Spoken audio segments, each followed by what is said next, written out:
நான் போய் கன்னியாகுமரி கண்ட்ரோலில் போய் வேலை செஞ்சுக்கிட்டு இருக்கும்போது இதே மன அழுத்தத்துக்கு நாளான நான் கொடுக்கிற புகார் ஒரு பெரிய ஒரு உயர் அதிகாரி மேலே நான் கொடுக்கிற புகார். அப்போ இருந்த டிஜிபி மேடம் வந்து லத்திகாச்சரன் மேடம், அவங்களுக்கு அந்த பெட்டிஷன் அனுப்புகிறேன். பெட்டிஷன் அனுப்பிச்ச உடனே அதில் நடவடிக்கை எடுக்கிறாங்க. எப்படி? அந்த உயர் அதிகாரிகள் மேலேயோ யார் மேலேயும் நடவடிக்கை எடுக்கல.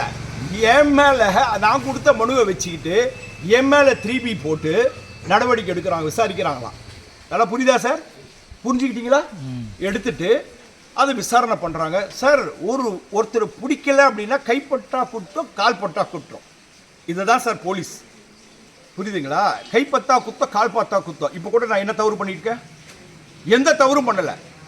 ஆனால் என்னை வந்து என்ன பண்ணுறாங்க, டு தி கோர் கொண்டு போகிறாங்க. இப்போ கூட நீங்களாம் கேட்குறீங்கனால சொல்கிறேன், இல்லைன்னா நான் இது சொல்ல வேண்டிய அவசியம் கிடையாது. என்னை வந்து அந்த அளவுக்கு ஸ்ட்ரெஸ்ஸில் இருக்கேன் சார். அப்படியே வந்து என்ன சொல்கிறது,